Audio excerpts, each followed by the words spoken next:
Hi, everyone. Welcome to our new podcast for 2025. This is the inaugural first episode, and I have the pleasure, I'm proud to present our first guest, Jerry Kalitzis.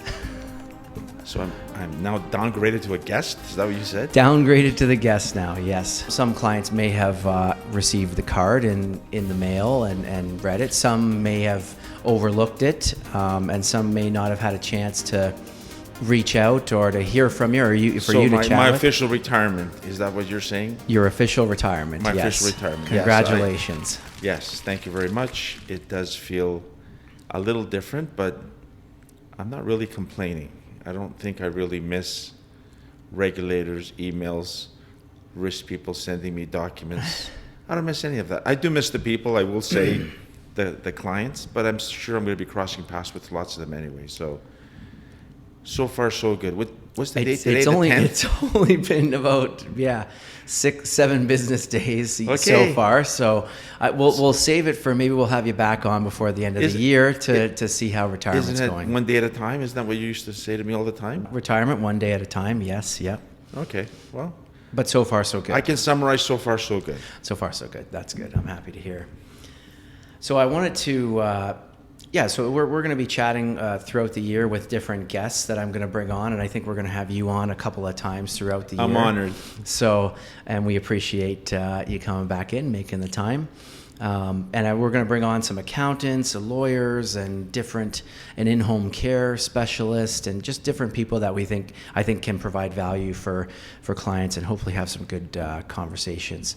So a bit informal, but I had a few questions, and I thought we could talk about. This is not. There's no stage planning here of any kind. There's no planning. I didn't even give you the questions beforehand, so okay. We're going to be really off the cuff. We're going to really see Jerry flying here. We've talked to a few clients about this, but I wanted to maybe talk about it on the podcast. We may have done this before too, but talk about how we met and how we came to this point anyways. So you've heard me, I think I've said it before in a podcast, that everybody's life is summarized between 4 and 6. I'll use 5. Y's in the road. So everybody has a decision to make at a certain time of their life, and it's a why. You go left, you go right. And I think if you ask different people, they'll say they got married, they bought a house, they had a job, different things, etc. So move towns. Your uncle Tim, which Andrea, our assistant, is the brother to Andrea. Played pickup hockey for years with me, and then one day just said out of the blue, "Do you mind if I bring my nephew out for hockey?" And I was probably in the 40s-year-old range, so I just said, like I normally would say, because I was in charge, "Who is this guy?" Well, he's 17 years. What? Some young punk we have to skate around chase again? Does he understand it's for fun? Yeah, no, he's a good player. And sure enough, he brought you out, and that was the first time I ever had the privilege of seeing CJ Stevens. Yes, in person. Yes. In person, yes. So that was... Yeah, that would have been back to 2006 when I went to University of Guelph here. So you would have been under 20, I think, or 20 years old or something. Yeah, no, I think I was probably 17, turning 18 at the time, and that is how we met. Yeah. That is the first crossing, and I think at that time I said, "Who are you? What are you doing? Yeah, you're in finance or something, University of Guelph. Yes. What are you doing? Work for bank? What do you do?"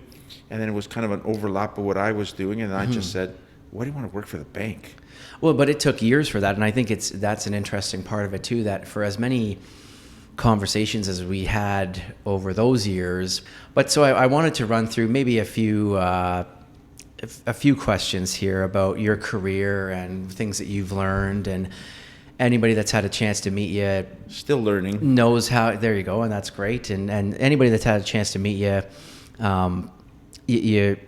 you don't really hide anything back, so you really know who you are right when you meet you, which is a great person. But I wanted to go through a few questions just so we could glean some more advice from you here as you sail off into retirement. So my first question was, if you could give your younger self one piece of financial advice, what would that be?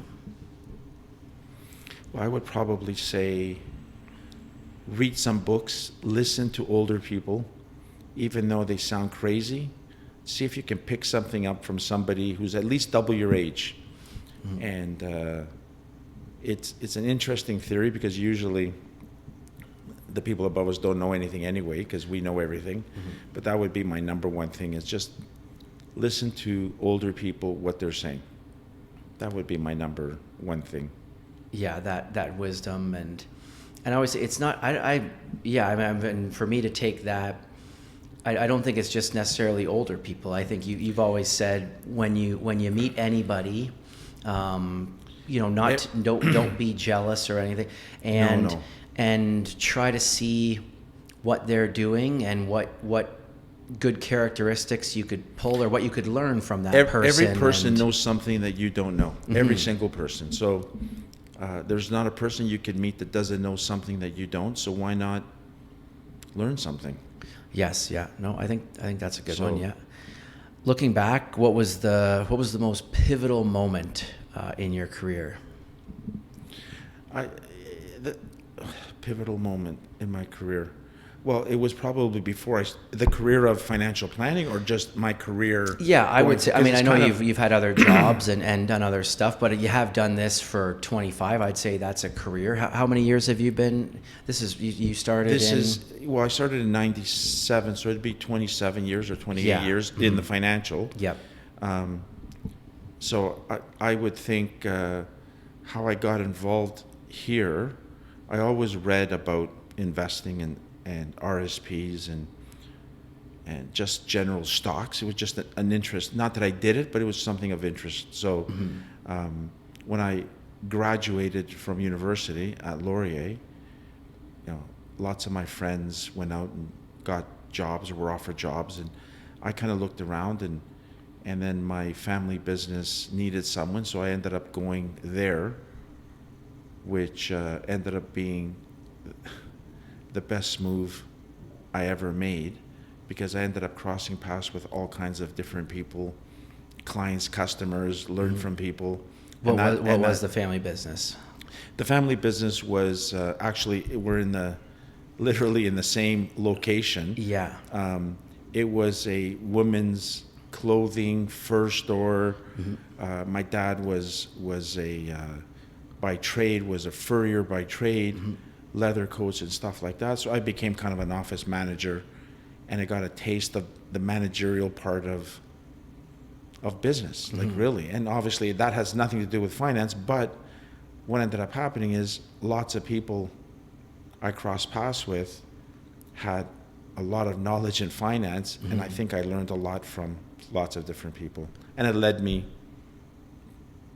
to here, at that time, to Regal Capital Planners. Yes, yeah. So, into this. So industry. that was kind of, I think, a pivotal point. Yeah. I didn't know I was going to do it. It turned out really well.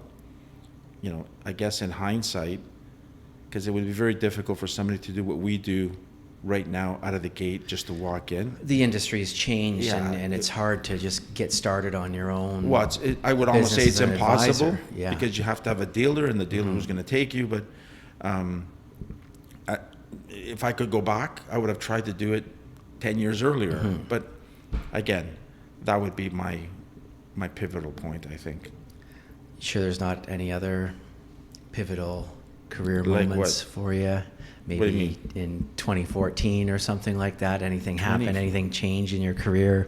Pivotal moments in 2014? I would have been in business 15 years. Yeah. And then there was like a pivotal moment that happened. You're leading me on to something again.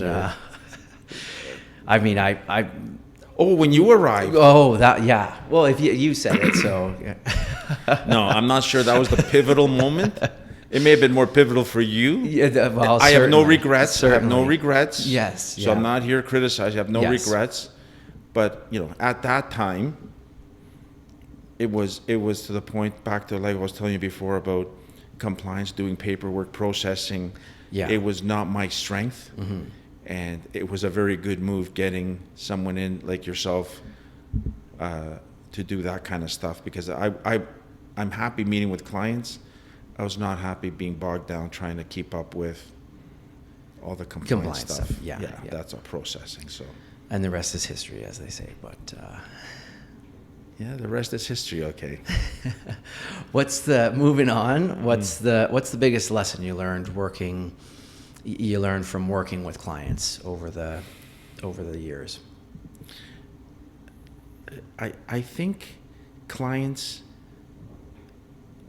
they always need a third-party person to talk to, someone outside of their immediate husband, wife, brother, family, children, that they can just talk about life, what's going on. And life leads to money, it leads to investing, it leads to your mortgage, it leads to your kids' education. But the key is having somebody that you can trust just to have a chat with. And I think that's the single most valuable lesson. I joke about it all the time now. I tell clients now, you can have a meeting for an hour, and 5, 6, 7 minutes would be, here's your statement, and then the other, so let me tell you what's going on in my life. And I think that's key. Yeah, and I've seen that in action over the years of just that, that back to Philotimo, that honorable friend, and it's much more than a conversation about investment. It's more about life and what's going on, what your goals are, and what the plan is, and how are your kids doing, how are grandparents doing. And before I worked and started with Rico Capital Planners, I did have in between it was 18 months or 17 months of Linamar, big auto, everybody knows Linamar. And I do recall working at Linamar and supervisors, lead hands, these people who would ask about their statements, their financial statements. And I was there, I'm a machinist, asking me, and I go, what are you doing? But what? I guess young university educated. Yeah, I was educated. You're right. That's a good point. And these people were hardworking people, and they would ask me, and I said, no, you're not going to do that. When the shifts are, we'll go together to the Bank of Montreal or TD, or we'll talk to them about doing. So I remember that so vividly now, and I wasn't doing this job. So maybe that was a catalyst for, you should be doing this for a living versus just assisting people. So that was kind of interesting. Well, I don't want to jump ahead, but we're going to talk about timeless truths at the end of this, and one of them might be from you just saying that. What do you mean you're not going to do that? That's been a timeless truth in your world there for sure. Pretty direct. That's a timeless Jerry truth. I'm pretty direct when it comes to that. Yes. Yeah. And the other thing I wanted to talk about was, over the last couple of weeks meeting with clients and taking a look at, I've tried to look more closely at, in our system, we can see when their account was set up, the date their account was set up. So, I see, the original date. So we've had a few clients come in that are, not that they verify that I know you've been working that long, but just interesting to see the year, January 1st, 2000. Or 1999, I've seen just in the past couple of weeks, having some client meetings and bringing that up with clients of just saying, wow, what a 25 years it's been. Think of how many things have changed and where you're at now. And we've talked about certain clients, without mentioning names, but clients that were 98, met them, they were just having their first child, ended up having 4 children, getting them to do an RESP plan, and then 25 years later, their 4 kids are now not kids, they're adults, and having their children and setting up RESP plans. So that's kind of interesting and kind of makes you feel good that you led them the right way. Yeah, kept them going on the same time there. Yeah, no, for sure. My next question, I think this is a good one too. Well, I think they're all good, but I did come up with them. So good questions. What's the best investment you've ever made, and not necessarily money wise, but what the best investment you've ever made? I'll leave it open. Well, the best investment, obviously I didn't know at the time, but working with my father, and they had just purchased a building, and I had my own RSP, putting my money away, living at home, no expenses, which was obviously was a very smart thing I did then, not knowing, but the real estate agent came in saying that the next door building, he wants to get rid of it. It was run down. It was literally in disrepair. Like, it was literally garbage. There's no other way to word it. So he pointed to my father, and my father said, "Are you crazy? I have this debt here. How am I going to pay this debt of this building? So then he looked at me as a young kid and pointed his fingers. How about you? The real estate agent. The real estate just looked at me and pointed his fingers and said, how about you? What? I looked at him. I don't think I have $200 in the bank right now. Yeah. Oh, no, you don't need that. You go to the bank and you borrow this and your father co-signs and you put a deposit. And I just finished, I was in business administration at Laurier and I was supposed to be this big wig, basically knew nothing. So anyway, that one line that he said to me, I followed up with it and did go to the bank and it ended up buying the building from this guy pointing his finger. Of course, if my dad doesn't sign, I don't get anything. But so that was probably the starting point of a very wise investment. Well, and it kind of goes back to what you said earlier about a third-party person that's saying something to you. And also I think that it doesn't necessarily have to be a mentor, but it can be somebody that just pushes you or plants a seed and opens your eyes to the fact that, hey, I don't care if you have $200 in your account, just go to the bank and see if they'll do. So you would without that conversation, you might go, I'd love to be able to do that. I'd do whatever it took to do that, but there's no way I can.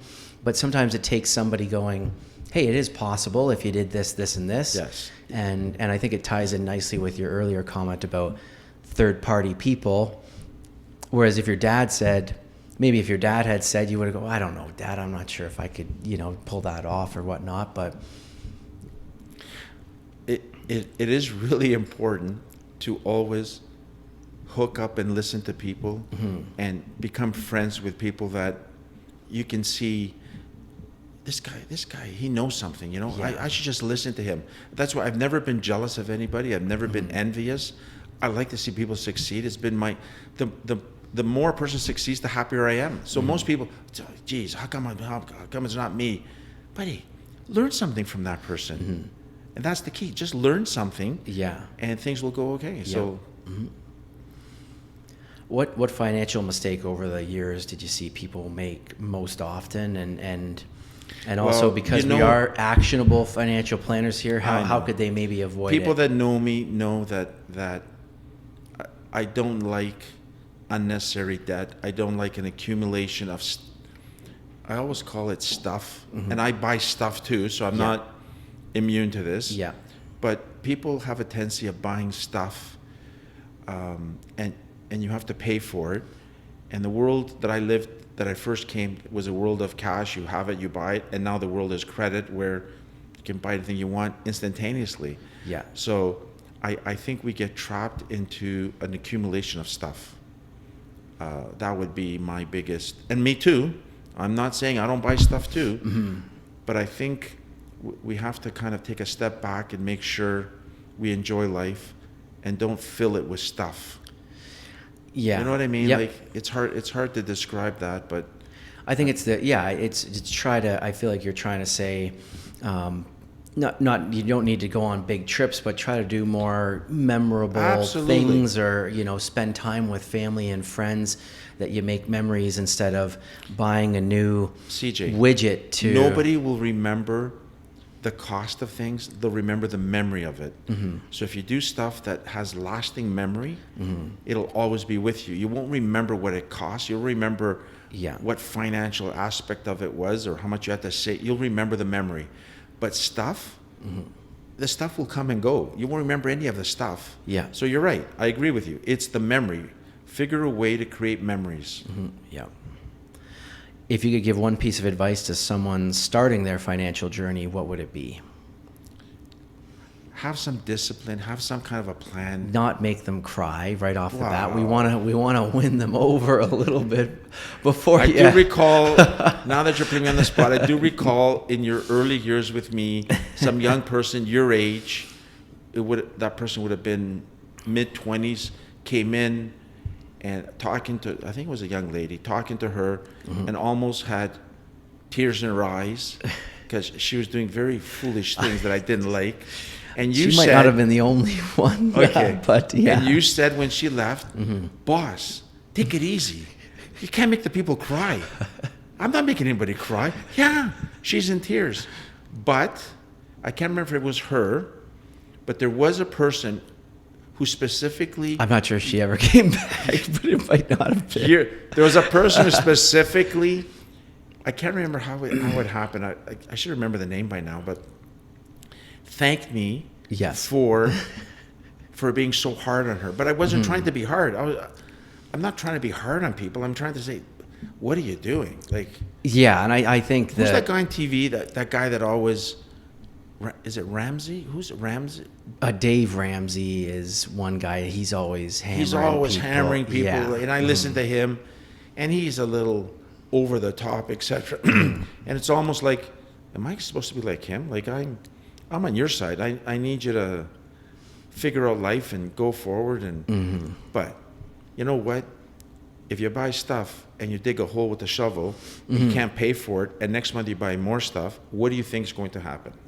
Well, and certainly we're not here to paint a rosy picture if it's not rosy. That's why you're here. I've never had that problem, actually. And I was just going to say, You might have the problem more than me. I don't have that problem. I was speaking with a client and just saying, talking about your retirement and that and talking about that I don't think your plan is to move to Greece or to sail off into the sunset or anything, so that you'd probably be around every now and then to throw in your 2 cents. And this client reminded me that you often throw in a couple of dollars, not just 2 cents. And also those $2 are straight to the point and not sugar-coated, which I think, was watching your conversations with clients, I think that they respect that you're telling them how it is. They don't like it, but I think they know that it's true. And I've never been one to question what people buy. Like, you're allowed to do whatever you want. Everyone has their own. Yeah. Exactly. Can't change who I am. No, exactly. That's the timeless Jerry truth there. How do you think people should balance? Well, I guess that's kind of what we're talking about there, is just, we're talking about not buying stuff, and I guess that might be your answer to this question, but how do you think people should balance saving for the future and still being able to enjoy their present lives? Well, you have to have a plan for this. There's no way I'm going to tell somebody, save all your money, don't do anything. That's crazy. Or on the other side of the ledger, who cares about tomorrow? Just go crazy here. Yeah. You have to find some sense of a balance. And I don't know if the balance is forcing you to save a little bit of money and then enjoy along the way. Take your wife on a trip. Take your kids. Buy the car, knowing that there's going to be payments. Maybe make the car last 2 years longer than you really wanted to, but you still enjoy that aspect of life as well. Yeah. It's middle ground. It's middle ground, but I know it's hard right now too. You see people. It's a battle. Like. Trying to save any kind of money. Yeah. But one of my lines has always been this: it'll never ever change. I always say, if you make $1,000 a week, I'll just use a round number, you cannot tell me you cannot live with $900. So I use the 10%. In my head, I use this number, right? Yeah. So I basically say, you will adjust your lifestyle to $900. And you force yourself to save the 10%. And somewhere along the way, some emergency is going to happen, because we all get emergencies. Yeah. You'll say, oh, thank God, I was able to save a little bit of money that I can now use. So. Yeah, and I think further to that, our conversations with clients in that situation have been, if you're making $1,000 and you don't make savings a priority, then you'll spend up to the $1,000. Of course. And when you get a raise, you'll spend the raise, because that's what we all do. So I think finding that balance starts with making savings a priority, and at least, build up that emergency. Just try to put money into the RSP. Have those conversations and make it a priority. You mentioned RSP. When you're dealing with RSPs and you're dealing with I'm a tax person. I don't like paying tax. I will legally pay every cent, but if there's a way of me to defer my taxes. Yes. I've been saying that since the first day I met you, and that is not. You and I have a difference in some of our strategies. Well, no. Well, you're saying. No. Those are two. You say I don't like to pay an extra dime in tax. Yes. And you need to finish that by saying right now. Correct. Because you're big fan, and not that I'm not, but you want to defer. Your big thing is deferring your tax. And everybody's situation is different. Exactly. Right? Yes, 100%. So let's be clear here. Yeah. You know, if you don't have children, if you don't have the responsibilities, you have a different way of strategy of thinking. Yes. Versus somebody that does. But in general, I do like deferring. And, you know, we've had many clients where we look at their situation and you can see you're going to have a very significant tax liability in the future. Yeah. We need to do something today to pay. You've said it. I've heard you say it many times. Yes. Yeah. You need to pay a little bit of tax now to avoid the bigger tax bill later. And when you pay a little bit now, it's usually at a lower tax bracket. So it does make sense. Yeah. It's not very often I agree with you 100% like that, but it does. There is an occasional. There we go. Look at you. You continue to soften into retirement.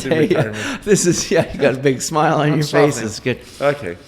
So here's where I've been referencing this one a few times throughout the podcast, but are there any timeless truths about money that hold true no matter what's happening in the markets or the economy? And I know we all know there's when I started investing before I became an advisor, it was $250, which was a large amount of money, but it was because I lived at home, had no expenses, had no rent, no food, everything was done for me. Yeah. So you're able to take advantage of that time. I didn't know at the time, but I was putting money aside. Yeah. And I would put money aside, and in those years, believe it or not, I would look at my statement at the end of each year. I know it sounds crazy because now they're on your phone. You can view it multiple times a day. Yes, yeah. But I would get my statement. I would look at it, the ups and downs. And if you do this long enough, you realize things, well, the numbers prove it, right? If you take S&P and you take the Dow and you take all these indexes, over time they average 6%, 8%, 9%. They go up over time. They go up. Yeah. So if you can get that into your mind when you're young and not get too excited when things are going great and not too down when they're not, and you continue your plan of living life and saving a little bit, you're probably going to come out ahead. And I was lucky because very good parents. Like I said, I was able to save money right out of the gate. And that repetitive pattern when I started never stopped. I can tell you literally 45 years later, it has not stopped from the way it started. Now, there's a little bit of luck involved. There's a little bit of good fortune. But if people can do that, and it doesn't have to be a large amount, but you will see, you will win. Like this is being broadcast here. I can't use the word guarantee if IA is watching, but I can guarantee you. Yeah, here we go. Over decades, you will win. Get me canceled. Well, I'm not giving a rate of return. Yes. I'm saying you will win. Yeah. And I think we all agree on that is, with that long-term time horizon. And the one that you said there that I know is a common quote that you use is, which is that? What quote? Not get too excited when things are going well and not get too down when things aren't going as well. Yeah. And I think that's another one that I've taken from you over the years. But it's true, right? It is. You can see it from people. We've had a really good year. But 2022 wasn't a good year. Yeah. Do I need to remind people that 2022 wasn't a good year? Well, they're short memories. Right. Exactly. Yeah. So the whole point is leading them. Yeah, through the ups and downs. And I quoted you the other day too. So this was another timeless truth as well from Jerry Kalitzis. Do I get some kind of? Did you get a? What do you get? You do, yeah. What's it called? That's what you get on the 15th. What's it called? No. What's it called? You're like a residual or something, every time somebody. Yeah. When you have a movie and you get a check every music, right? The guy plays the guy's royalty. song. Royalty. Do I get a royalty every time that's being used? Yes. Okay. Well, we'll so far, take that up. We had a post office strike. I've seen nothing so far. But anyway, okay. The quote was though. I'm talking with young parents with a young child, and just talking about the pressure as a young parent that you feel to make a move for your kid. And we all know how hard it is for kids, kids that are 20, 25 nowadays. And then what you think about what your kids are the troubles that they're going to see, what are housing prices going to be in the future? What's education going to be? What kind of job are they going to get? So you get that pressure to make a move and try to do something. but like you always say, the well-being of the parents dictates the well-being of the Guarantees children, and I the think well-being. that guarantees. There you go. Sorry, but I think that's another Jerry Kalitz's timeless truth as well. If CJ and Jess are well, I have nothing to worry about Charlotte and Briar. Yes. Yeah. That's my simple theory along the way. If they're not well, then there could be issues for the kids going forward. Yes. Yeah. So guys, look after yourselves, and then everything will fall in line after that. And another, well, I don't know if this is a timeless truth, but just another maybe Jerry. This is maybe another royalty coming? We're rolling into Jerry quotes here. We're getting through the Rolodex here of, but of course, if you've many clients that have sat in your office have heard you say this, and then more recently, one of our clients brought you a gift, and you had the sign. The for what sign. Oh, the for what? The for what sign. So that was a common theme through the years of. Did I waver from that statement? And no, I'm saying it's timeless. That's what I'm saying. I It's didn't a waver. timeless Well, truth. you should be a little more elaborate on that statement. It was primarily based upon people would call in, they're trying to save some money. Yeah. And they were doing a really good job. And they're putting away a few $100s here and there, and then you get the call. Hey, I just wonder how much is in my account. And you tell the person 3,000, 5,000, 10,000, and then says, I need to take out, $4,000. And I would go, for what? And then the guy, and I would go, no. And then there would be 5, 10, 15-second hesitation. Yes. And then, not to create the person to have a heart attack or a stroke, I was like, no. This is your money. You're always allowed. Yeah, I know. You're always allowed. Remember, I always say that you're allowed to take it out. But what's this for? Yeah. So what's happened over the years, when people would call, they would have detailed explanation of what the money was for. Yes. And it was almost like seeking approval. Wow. If the roof is leaking and the water's hitting you and you can't sleep at night because it's hitting you in the face, you got to fix the roof. That's a necessity item. Yeah. You don't like your 18-month-old car because you don't like the color? No, I don't like that reason. So that's the way. And I'm sure I'm sure it's ran through clients' heads a couple of more than a few times that, you know what, maybe I'll hold off delay on calling, and just because I'm going to get the gears a little bit. So has it been wrong advice? No, I think that's great. Remember the one person, you'll remember the name, I don't know, we're not going to mention names anyway, had a pickup truck, and it was like a big ticket. Now they're even more expensive, but it was huge. Bought the pickup truck, it was $600 or $700 a month. Yeah. I go, buddy, for what? Like, do you have a job? Yeah. No, I work at a factory. Yeah. I go, what do you need a pickup truck for? Yeah. Wow, it's this and that. Anyway, fast forward.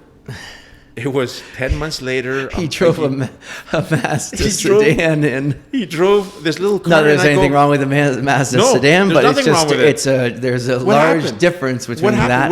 Where's your pickup truck? Oh man, the payments and the gas was killing me.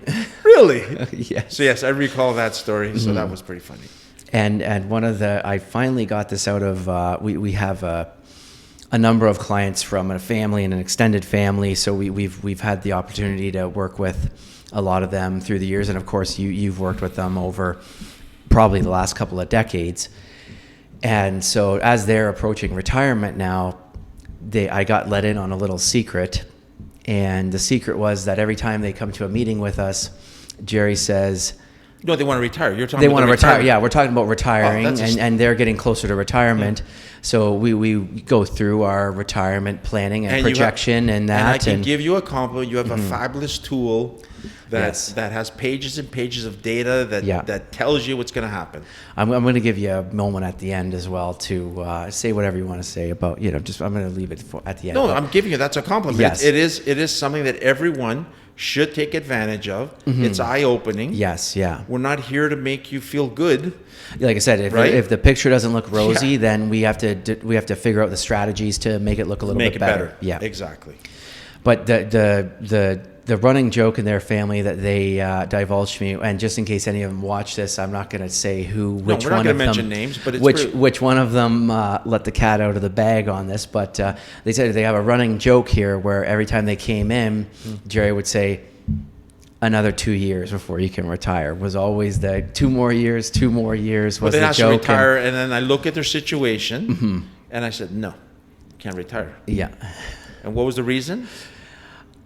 Because Jerry said Yeah. he doesn't like you to have debt Yes, of course. when you yeah. retire. Yeah. And lots of people tried to convince me, "Oh, you don't understand. It's going to be okay because I'm going to get my CPP. I'm going to get my OAS." No, it's not going to be okay. There's nothing good about it. Yeah. So work on getting rid of your debt, then retire, and then you can live within the number that you earned.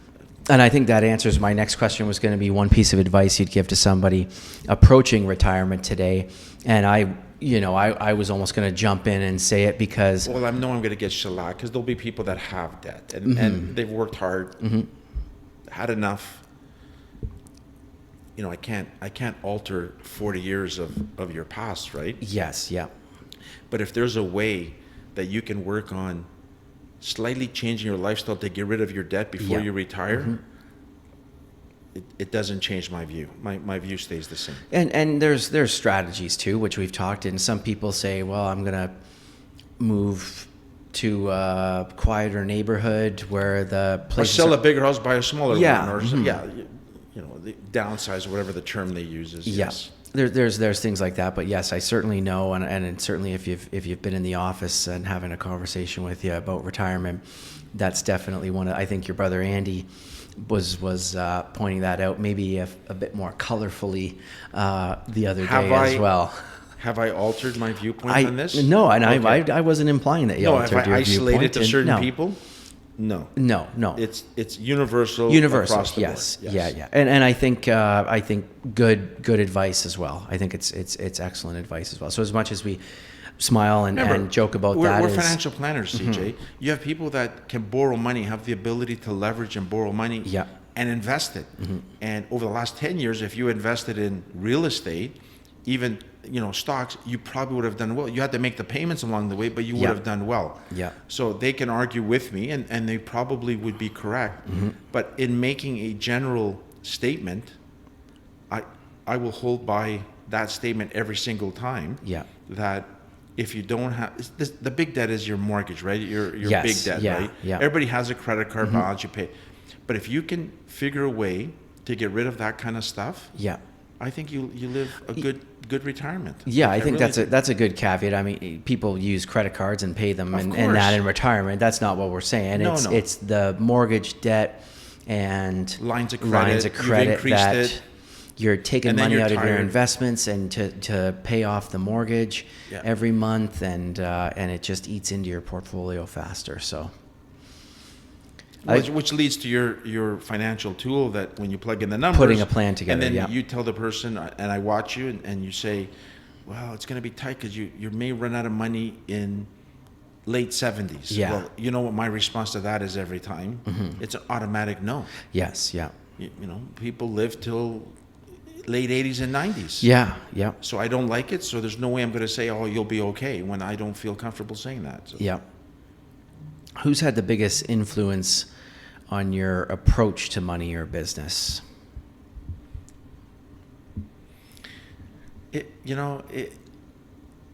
Lots of people along the way have crossed paths with some very knowledgeable people and learned lessons, but it seems weird to me that I can talk about usually going back to my father with a person with very minimal education, was never millions and millions, but did everything.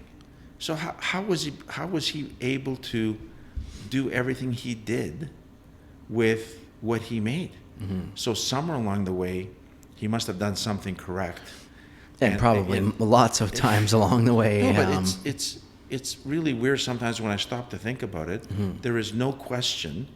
And he always used to tell me stories of his father, who was a farmer, who made less money than all the other people, but in his house he had a jar of sugar, of flour, of grain, and people would knock on the door, "Oh, can I have a cup of sugar?" And my dad would say, "This guy makes 10 times more than us, and he's asking us for a cup of sugar." So it was those crazy little stories that basically, it leads to my famous statement of having a system, having some kind of plan. You know where this is coming to. I got to say it once. Yes. The single thing that my father left me with when he saw people in disarray was the phrase "complete no system." And I used to laugh at that, but I probably say that at least once a day now. That when I see people running around doing crazy things and going, "Oh my God, how many times have I said it to you?" Well, no system. Which is why I am gonna break a rib here laughing, because I mean you're not a real, despite the fact that you learned that from your dad. You learned that saying from your dad. You didn't learn to implement a system from your dad, because you've lived your life. I'm not good at systems. No. You've lived your life complete no system. Well, but maybe in not. A much more controlled. I didn't say it in an old Greek man's way, okay. but well, if there's degrees or levels of complete no system, yes. I'm not suggesting that my life is all systematic. It isn't. Yeah. Jane, my wife, has a way better system than I do. Okay. Yes, 100%. Yeah. Yes. There's a real yin and yang there. There's a difference there. Yes. Yeah. Nice. No. And then kind of to wrap it up before we do a bit more water cooler chat here. What's one thing people don't know about you? Well, because you've had these clients for 25 years, and you have good conversations with them. Very few people will know that. For the longest time, for example, everybody knows it now. I've always said I wanted to be a school bus driver. Yes, you've heard me say that numerous times. Yeah. And the joke always was all these kids yelling and screaming, and I would say, they come onto the bus yelling and screaming. By the end of the 4 months, they exit the bus single file, see their mom. "Hi, Mom, good to see you." Shake their hands. Militant, yeah. And then my wife would always remind me, "Yeah, you're dreaming in dream world, etc." But the other thing is, years ago, I signed up, got all the books, got the courses to be an air traffic controller. Okay, I haven't heard this one before. Okay. Well, you asked, so you wanted to know something that you've never, So I got these books. Yeah. I was intrigued at, what do you mean you're sitting up on a tower and you're dictating? But apparently, it was more difficult. A little bit more in depth than it was you more suspected. difficult than the actual going 4 years university. It was a large amount of money. Yeah. But it was, oh my God, like this is. So yes, that was those books. I think Jane probably reminds me of what they cost. Where are they now? Scenario. So that was another interesting thing. Yeah. Yes. Yeah, and I want to try to end all these with asking everybody a few, about recommendations that you may have. And we used to do this on Bantering Bosses as well. But who's your Super Bowl pick? Are we talking a Super Bowl pick based upon me? I don't bet, but based upon me losing $1 or who I want my Super Bowl. You could give me. I've had some conspiracy theories with the NFL for the last little while. Yeah. Bad ones. Yeah. Okay. Very bad ones. Tinfoil hat stuff. Yeah. Well, no, it's not tinfoil. These are actual. Oh, these are real actual life. legit ones. Okay. Yeah. Okay. Detroit Lions have never been to a Super Bowl. Yeah. It is to the NFL's benefit for the Detroit Lions to get to a Super Bowl. To the Super Bowl, yeah. The Buffalo Bills have been there and lost 4 times, and they're building a new stadium again. Kansas City has been there, won, and the Taylor Swift connection with everything there is at play. If you ask me from top to bottom right now, because I watch football every week, I'm a Miami Dolphin fan, so good luck to those guys. But the Baltimore Ravens, as far as Jerry is concerned, have the best team from head coach down to whatever the linebacker coach and players in between. The overall long snapper. And then close behind, even though I'm not a fan of the coach, is Philadelphia. Their players too have the right way of doing just enough to win the football. Nobody remembers if you win by 3 touchdowns, 5 touchdowns. They just care if you win. But get the win in clutch time, yeah. Again, you know what? It's all lined up the same way. Somebody has to beat Kansas City in Kansas City. Yesterday, Houston, surprisingly won. So guess what? Houston's going. Not that they can't win, and the guy could have Strout, whatever his name is, going to have a great game. But they're going to be 7 or 10 point underdogs going into Kansas City, guaranteed. And guess what? Baltimore plays Buffalo, which means somebody is losing. Yeah, and right? And you'd imagine it's going to be a hard fight. But it's somebody's losing. Forget the winner, but somebody's losing. So Kansas City does not have to play. They don't have to both beat of those Baltimore teams. And Buffalo, Correct. whereas Correct. Buffalo's going to have to beat Baltimore and Kansas City. Or the other way, Baltimore having to beat Buffalo. And, you're right. So that would be my leaning that way. Detroit seems to have a great thing going here for the whole year. Mr. Campbell and I, the head coach of Detroit, we don't tend to coach the same way. And since he's a professional coach, and I'm a you're both couch you're both coach guy, calling him all kinds you're of both words. not analytics people, that's for sure. So are you saying Baltimore? Are you saying? I'm saying I think Baltimore, Philly. Baltimore has to win in Buffalo and in Kansas City. Yeah. Right?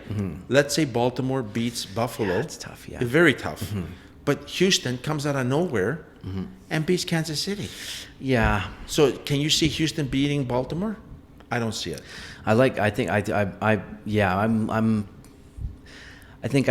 catching your drift on the conspiracy theory. If it was a conspiracy theory, I think it'd be maybe KC, Detroit, maybe. But I'm leaning towards, if I had to decide today, Baltimore or Philly.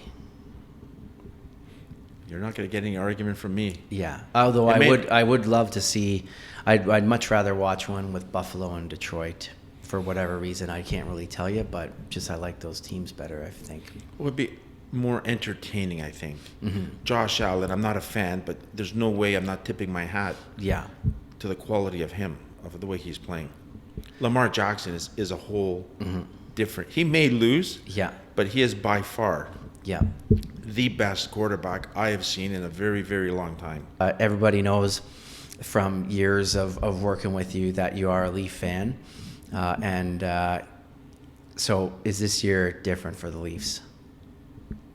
Or is it the same No, it's old not. Leafs? It's a different team. Did you hear everybody collectively laugh that are watching this? But nobody's going to care, because come April the 17th, when the way things are going, let's make sure we get a playoff spot, but let's assume they're going to get in the playoffs. They've got enough points. Then every single person who's a Leaf fan is going to say the same thing. Yeah, okay. Let's see what happens. Yeah. The structure of this team, as I've been watching for 45 years, 50 years, is a little more different. I think they still have the people that can score, but they just play differently now. And you know what? Unless your goaltender plays above average, and this year our goaltenders have played above average. Yeah. When's the last time? Which who knows if that's sustainable? Right. But yeah, they When's have the last been. time you could recall of all the teams Toronto had, talk about their goalies? It would be Palmateer, Belfour, Joseph. Yeah, a long, long time ago, right? Yeah. So they do have the pieces. We'll see. You think they make a big trade at the deadline? I think, I don't know about the big trade, but I think some teams that are going to drop off, and if they can pick up, maybe Robertson or somebody from the Leafs plus a draft pick, knowing they're going to lose that guy anyway, and he comes to Toronto. Overall, I know they won a centerman. Overall, from what I see, the pending injuries, their team is probably good enough. Remember, people are going to get hurt. And I think they have decent depth too, but I think it's going to come down to can the Leafs get that timely save in the playoffs that timely save and the timely bounce on the other way. Exactly what it is. To do that, yeah. It's exactly what it is. So New Year's, what have you been watching anything? Any shows or movies or reading any books? No, I did buy Nazem Kadri's book. I haven't started. I just glanced at it. Yeah. I read the Matt Sandin, and I highly recommend everyone. Okay. Here in a way. Yeah, I can't remember the name of that, but I'll pull it up. Yeah. Fantastic read. Yeah. It's an excellent. If you don't have to be a Leaf fan. Yeah. It's an excellent book to read about Matt Sandin. Yeah. And I heard some good things about Nazem Kadri's book, but I haven't read it yet. Mm-hmm. Nice. So I think that's another one that I will want to read. But other than that, it's a little different not knowing that you don't have to come to an office, even though I do drop in. I got to paint your office. I got some stuff to do, but landlord duties. It's a little different. But I can't. But so far, I really can't complain. I'm not. Well, and I know you're going to come back around tax time and help our Philotimo team do client taxes as we have for a number of years, and that'll be great to have you back in and around the office during that time. I'm sure we'll cross paths with clients as well. I'm sure they'll start dropping off stuff. Yeah. But again, tax is a whole different ball game. Ramping up for that start now. Wow. Get people thinking about it. Yes. Get all your stuff in order. Don't send it little piece by piece as you get it, and then you forget something. And we'll help them get it done. As we've done, it's been going on from year one. Yeah. But anyway, a long time. Well, I mean, I think as I'm sitting here, it's a bit surreal knowing 20 years ago when I first met you that we'd be sitting here doing a podcast about your retiring, but I'm extremely grateful for all the opportunities that you gave me and appreciate it. And I hope to carry on the legacy that you've built with clients. There's no hope you're carrying on. It will. Okay. Yes. I think I don't have to publicly say I threaten you, but there's no hope here. I have full confidence that you'll continue, and that's why I emphasize the word Philotimo going forward. I remember my dad's thing was, if you do the right thing, you have nothing to worry about. And I kind of live by that, and that's why nothing's ever bothered me, because if you do the right thing, why worry? Yeah. So I think let's hope that Mr. Trump and the new Prime Minister of Canada and the noise that's going to be happening very soon here, we move forward and look after yourselves, your families, etc. Yeah, I think looking after yourself and absolutely is the key there. But so can we convince you to come back on in a few months maybe? Well, sure, I can come back on, but I want to come back on where I can say whatever I want to you. Okay. Without feeling obligated. We can edit stuff out. You're going to edit the stuff anyway. How do I know what's going to go on this thing? Well, I hope you'll watch it. I learned my lesson. I learned my lesson from you. Podcast number 3 or 4. Had a great. What did you say? And that was the Tom Brady rant. 13 minutes later, and that was 10 minutes later. Rant. Yeah. I had a beautiful thing. I planned it all perfectly, and we skipped it. and then I said, we're talking about Tom Brady, and then it went, and 10 minutes later, and then I had my last line. That's when I learned my lesson about editing. So that's why this podcast here, I'm sure I'll tune in to see what portions of it get posted, what doesn't get posted. And I don't think there's too much to cut from this one, but and you did a good job of being on the line there for me. Jerry will say this: I am officially retired, and it was a very difficult decision that was made much easier knowing that the clients are now in your possession, and I feel full confidence. And take it as a compliment. Take it any way you want to take it. I will. You should know me well enough that I have full confidence, and that is really, really important. Because lots of people, I've received cards and emails and gifts, and I think the best summary was, well, if Jerry says CJ is good, then we know he's good. So that's a nice thing for you, but it's also a nice feeling for me. Yes, a nice compliment for you as well. Right? Yeah. So we'll see how that goes, and I look forward to shellacking you. Okay. When I come in for my review and see what's going on around here, okay? As Andy would say. I appreciate that, and I appreciate everything, and look forward to doing this good. again in a few months. Sounds good. All right. All right. Thanks.